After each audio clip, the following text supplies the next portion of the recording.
Hello friends, welcome to மக்கள் சேவை channel. இன்றைக்கி நம்ம ஒரு சூப்பரான இன்ஃபர்மேஷன் பற்றி தான் பார்க்க போகிறோம். அதாவது பர்த் சர்டிஃபிகேட் பதிவு செய்வது குறித்து ஒரு சூப்பரான அறிவிப்பு வெளியிட்டிருக்காங்க. இப்போ இதை பற்றின மொத்த இன்ஃபர்மேஷன் தான் இந்த வீடியோ பார்க்க போகிறோம். இந்த வீடியோ ஸ்கிப் பண்ணாமல் ஃபுல்லாக பாருங்கள். அது மட்டும் அல்ல, இந்த வீடியோ நிறைய பேருக்கு ஷேர் பண்ணுங்கள். ஓகே, தமிழக அரசு சார்பில் 5/3/2024 அன்னைக்கு இந்த சுற்றறிக்கையை வெளியிட்டிருக்காங்க. எங்கேருந்து வெளியிட்டிருக்காங்கன்னா, கள்ளக்குறிச்சி மாவட்டம் இருக்குது பாருங்கள், அந்த டிஸ்ட்ரிக்ட்லேருந்து கொடுத்துருக்காங்க. இப்போ இதில் என்ன சொல்லியிருக்காங்க அப்படின்றத நம்ம முழுமையாக பார்த்துடலாம். ஓகே, பிறக்கும் குழந்தைகளுக்கு பிறப்பு பதிவு குழந்தையின் முதல் உரிமை, பிறப்பு சான்றிதழ் குழந்தையின் சட்டப்பூர்வ குடியுரிமைக்கான சான்று, குழந்தை பிறந்த 21 நாட்களுக்கு பதிவு செய்து இலவச பிறப்பு சான்றிதழ் பெற பிறப்பு இரவு பதிவு சட்டம் பார்த்தா இருக்குதுன்றதை சொல்லியிருக்காங்க. பிறப்பு சான்றிதழை குழந்தையின் பெயரை பதிவு செய்தால் மட்டுமே அது முழுமையான சர்டிஃபிகேட் ஆகுன்ற தெளிவாக கொடுத்துருக்காங்க. ஸோ கண்டிப்பாக பர்த் சர்டிஃபிகேட் எல்லாருக்குமே ரொம்ப இம்பார்ட்டண்டான விஷயம். பிறப்பு சான்றிதழ் குழந்தை பள்ளியில் சேர, வாக்காளர் அடையாள அட்டை, ஓட்டுநர் உரிமம் பெற, பாஸ்போர்ட், விசா உரிமம், அயல்நாட்டில் குடியுரிமை பெற இன்றியமையாத ஆவணமாக பார்த்தா உள்ளது. ஸோ பர்த் சர்டிஃபிகேட் இருந்தால் தான் இந்த எல்லா டாக்குமெண்ட்ஸுமே உங்களால் அப்ளை பண்ண முடியாத சொல்லியிருக்காங்க. நெக்ஸ்ட் இப்போ என்ன சொல்லியிருக்காங்கன்னா, ஒரு குழந்தையின் பிறப்பு பெயரின்றி பதிவு செய்யப்பட்டிருப்பின் அக்குழந்தையின் பிறப்பு பதிவு செய்யப்பட்ட நாளிலிருந்து 12 மாதத்துக்குள் குழந்தையின் பெற்றோர் அல்லது காப்பாளர் எழுத்து வடிவிலான உறுதிமொழியை சம்பந்தப்பட்ட பிறப்பு இறப்பு பதிவாளரிடம் அளித்து எவ்வித கட்டணமின்றி பெயர் பதிவு செய்யலாம் சொல்லியிருக்காங்க. அதாவது ஒரு குழந்தைக்கு நீங்கள் பார்த்தா பர்த் சர்டிஃபிகேட்டில் பெயர் இல்லாமல் நீங்கள் பதிவு பண்ணிடுறீங்கன்னா 12 மாதத்துக்குள்ளே சம்மந்தப்பட்ட அந்த ரிஜிஸ்டர் ஆஃபீஸில் போயிட்டு நீங்கள் லெட்டர் மூலமாக கொடுத்தீங்கன்னா அவங்க இலவசமாகவே பெயர் வச்சு பதிவு செஞ்சு கொடுத்துருவாங்க ஃப்ரீயாகவே.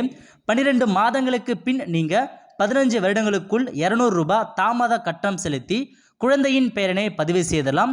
15 ஆண்டுகளுக்கு மேல் குழந்தையின் பெயரை பதிவு செய்யலான்னு சொல்லியிருக்காங்க.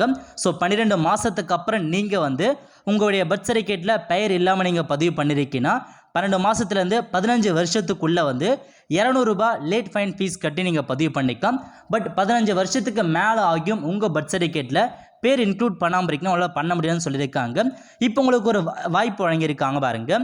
இந்திய தலைமை பிறப்பு இறப்பு பதிவாளரின் அறிவுரைப்படி 1/1/2000க்கு முன்னர் பதிவு செய்யப்பட்டுள்ள பிறப்புகளுக்கு 1/1/2000க்கு பிறகு 15 ஆண்டுகள் கடந்த பிறப்பு பதிவுகளுக்கும் குழந்தை பெயர் வைத்து பிறப்பு சான்று பெற 31/12/2024 வரை கால அவகாசம் நீட்டிக்கப்பட்டுள்ளது.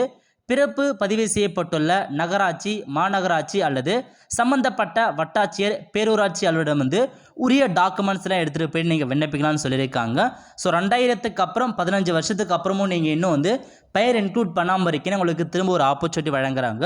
31/12/2024க்குள்ளே பர்த் சர்டிஃபிகேட்டில் நேம் இன்க்ளூட் பண்ண பாருங்கள். இந்த அவகாசம் இனிவரும் காலங்களில் நீட்டிக்கப்பட மாட்டாதுன்றத தெளிவாக கொடுத்துருக்காங்க. ஸோ எனவே இந்த அரிய வாய்ப்பை பயன்படுத்தி உங்கள் டிஸ்ட்ரிக்டில் யாராச்சும் பார்த்தா பர்த் சர்டிஃபிகேட்டில் நேம் இன்க்ளூட் பண்ணாமல் இருக்கான நீங்கள் தாராளமாக பண்ணிக்கலாம். ஒரு ஸ்பெஷல் கைட்லைன்ஸ் கொடுத்துருக்காங்க. ஸோ தமிழகம் ஃபுல்லாக மட்டும் இல்லாமல் இந்தியா முழுக்க எல்லாருமே இந்த ஸ்கீம் மூலமாக நீங்கள் பெனிஃபிட் ஆக பாருங்கள். 15 வருஷத்துக்கு மேலே ஆகியும் உங்கள் பர்த் சர்டிஃபிகேட்டில் நீங்கள் நேம் பெயரை சேர்க்காமல் வச்சுருக்கீங்கன்னா நீங்கள் தாராளமாக இந்த ஆப்பர்ச்சுனிட்டி யூஸ் பண்ணி உங்களுக்கான பெயரை நீங்கள் சேர்க்க பாருங்கள். ஸோ சம்மந்தப்பட்ட ஆஃபீஸ் நீங்கள் பார்த்தா பேரூராட்சினா பேரூராட்சிக்கு புறமே இருக்கும், அந்த சம்மந்தப்பட்ட ஆஃபீஸில் போய்ட்டு பதிவு பண்ணுங்கள். நார்மலாக பார்த்தா ரேஷ் ஆஃபீஸுக்கு கூட நீங்கள் பதிவு பண்ணலாம். ஸோ இதான் உங்களுக்கான மொத்த இன்ஃபர்மேஷன். ஸோ டாக்குமெண்ட்ஸை பொறுத்த வரைக்கும் உங்களுக்கான கல்வி சான்று ஏதாச்சும் ஒரு டாக்குமெண்ட்ஸ் எடுத்துகிட்டு போய் நீங்கள் கொடுத்தாவே உங்களுக்கு பார்த்தா பேர் நீங்கள் சேர்த்துக்கலாம். அவ்வளோ ஃப்ரெண்ட்ஸ், கண்டிப்பாக இந்த பிடிச்ச லைக் பண்ணுங்கள். அது மட்டும் அல்ல, இந்த வீடியோ நிறைய பேருக்கு ஷேர் பண்ணுங்கள். அடுத்த ஒரு நிலையில் சந்திப்போம். நன்றி, வணக்கம்.